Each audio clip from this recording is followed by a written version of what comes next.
You're listening to an Airwave Media Podcast. Feel like who art Ed? We'll try to spice it. Who art Ed? Mr. Wood art Ed me. Good. Either way, it's ambiguous. It works on so many levels. I know. That's off to a great start. Welcome to Who Arted, where we explore visual arts in an audio medium. I'm your host, Kyle Wood, and for this week's Fun Fact Friday, we're going to be learning a little bit more about DayGlo and fluorescent colors. Now, the history of DayGlo Colors actually is really interesting. In 1933, a chemistry student at the University of California by the name of Bob Switzer fell and hit his head. He was knocked unconscious, and when he awoke from the coma, his vision was blurry. The doctors suggested he avoid bright light while he was recovering, and so his father turned the basement into a dark room. I cannot overstate how much I love the irony of the fact that the brightest, boldest DayGlo colors came from a man who was trying to recover in darkness. But this setting actually sparked an interest in him for ultraviolet light. Bob and his younger brother Joe, a magician and chemist, they shared an interest in ultraviolet lights or black lights. It's called a black light because the ultraviolet light is outside the visible light spectrum, so we can't really see the light energy being emitted from it. Now, Joe was interested in fluorescence and black light for his magic act. He basically wanted to put fluorescent pigments on a headdress on his assistant, and then under the black light, he would take the headdress off and move it like one way while she danced the other way, making it appear as though like her head detached from her body. Now, nothing against magic or magicians, but I think we can all agree there are slightly more noble uses for these highly visible pigments and colors, and that's why we see them today on the reflective safety vests that people wear while they're working out in the streets, whether it's construction workers or crossing guards. We also see these ultra bright colors on traffic cones. And I keep saying they're ultra bright. And one of the things I think is worth understanding is what makes these colors so bright. Now, I've done previous episodes about how color is basically different wavelengths of light. Certain pigments and colored things will absorb some portion of the visible light spectrum. White light has all the visible light in it, and each color we see is basically a certain wavelength of light, often referred to as like the dominant wavelength. When we see something, let's say it's orange, what we're really seeing is the orange wavelength of light reflected off of there. Now, what makes fluorescent colors sort of special is they are not just working with the visible light spectrum, which is sort of in the middle range of the light spectrum. They are also reflecting ultraviolet light rays and that higher energy wavelength of the light spectrum. And so basically we're getting the visible light dominant wavelength, but we're also getting the energy from that ultraviolet light coming in.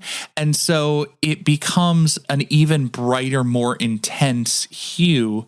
Now, to be honest, a lot of this science is a little bit over my head. And so I did look at different resources, and where better to go than the DayGlo Color Corporation's website, because they do actually have a wonderful, easy to follow history as well as an explanation on this fluorescent color theory. But they basically explain it saying your typical color is going to reflect like 90% of that light energy, whereas fluorescents are giving up to 200 or even 300%. And so it's that cumulative effect where it's like this highly reflective and more of that light energy radiating out from it or reflected off of it that is making it such a bright, bold, intense, and eye-catching hue. Now, if we go back to that story of the brothers who gave us DayGlo Colors, In 1934, they were selling paints basically for magicians. It was this niche thing. And in 1935, they began making dramatic special effects scenes. It was basically decorations for movie theaters. They called them midnight paintings, and basically they had a normal light that could be switched to a black light to make the fluorescent paints glow and alter the scene. It was a novelty product for a while.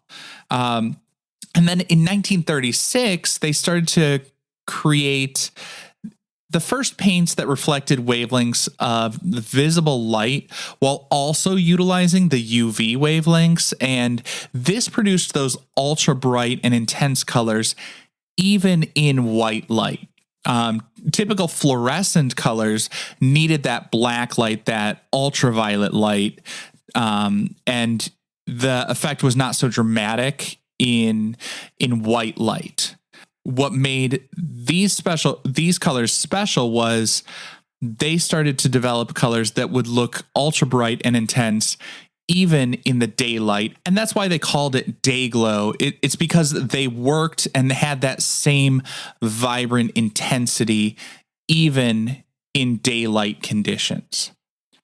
Now, at first, DayGlo colors were basically used for advertisements to make them a little bit more eye-catching on billboards and things like that. But they found a new use in World War II as the military used the pigments to make safety equipment, flags and signals that would be visible from planes in the air, even at night. Now, as a child of the 90s, I can tell you DayGlo colors, or as I always used to refer to them, neon colors, they're just rad. They are fun. We see them on psychedelic posters. We see them today in advertisements. We see them in all sorts of contexts. But I also got to say, they have kept with that legacy of making things safer in the world around us.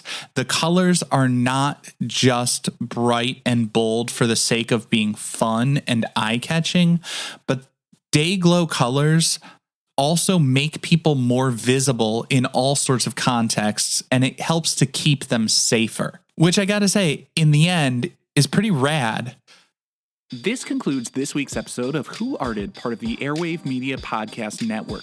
If you found this tolerable, please leave a rating or review on your favorite podcast app. You can find images of the work being discussed this week and every week on social media at Who Arted Podcast on Twitter, Instagram, and TikTok, and of course on the website whoartedpodcast.com. Podcast done.